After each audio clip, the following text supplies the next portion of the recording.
Hello, welcome back to another Bland Recital for Sleep, the show where we take topics that no one asked for and talk about them for way too long, very, very slowly, with no emotional investment whatsoever.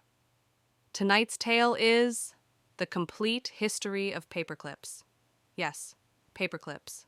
Small, metal, mildly curved, the unsung heroes of the stationery world.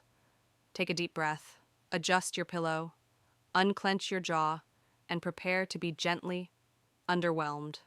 Let's begin. Long ago, before the modern paperclip, humanity faced a crisis.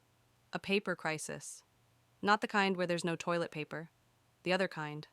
The kind where papers didn't stay together. People would use string, ribbon, spit, and occasionally sadness. Nothing worked. Early inventors tried wax seals, iron clamps. One guy used a very small ferret. That did not go well. Staples were invented, sharp, harsh, permanent, the emotional equivalent of texting in all caps. But what if you could hold papers together without commitment? That's where our story begins. The year, 1899. The mood, underwhelming. Enter Johann Waller, Norwegian, inventor. Possibly bored. Johann looked at a wire one day and said, "What if this did nothing impressive, but slightly more organized?" And thus he bent it into an oval, with some wobbles, the first paperclip. Did it work?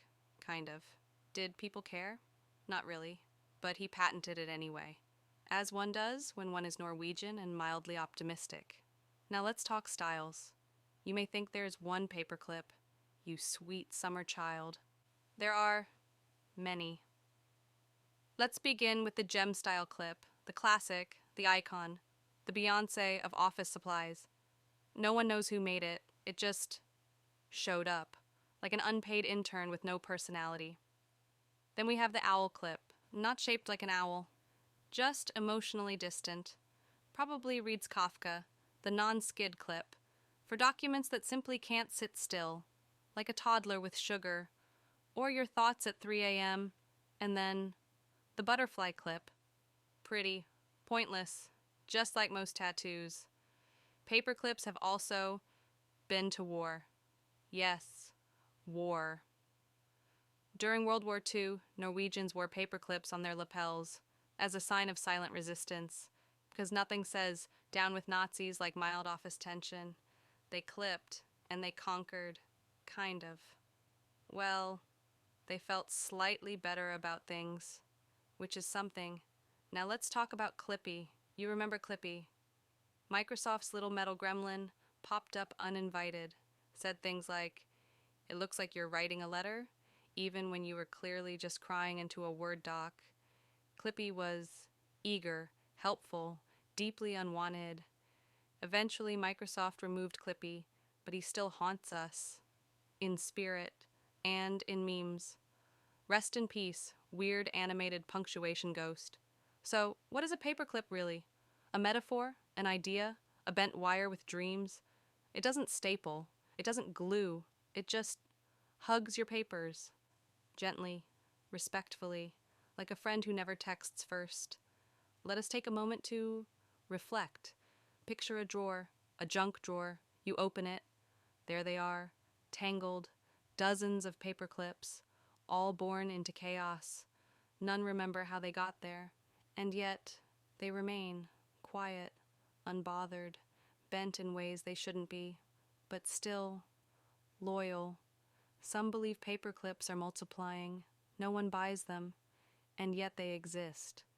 Are they spawning, splitting like cells, reincarnated from old coat hangers? Science has no answers, and honestly, that's fine. Let's explore their sound. Pick one up, drop it on a desk. Tink. That's the sound of bureaucracy, of corporate resignation, of giving up slightly. Paperclips don't do much. They exist. They hold. They let go. They are the Buddhist monks of the office world. You know what's great about paperclips? They don't demand anything. They don't beep. They don't vibrate. They don't judge. They just sit there, holding on, even when you don't. And now, as we close this mild journey, let's summarize. Paperclips were invented. They exist. They are mildly useful. They've been to war. They were once a cartoon, and they are probably in your drawer. Right now, waiting, watching, holding that receipt you'll never need. Thank you for joining me on this journey. If you've made it this far, you're either asleep or you've truly embraced the clip. Good night, and may your dreams be neatly held together with minimal effort.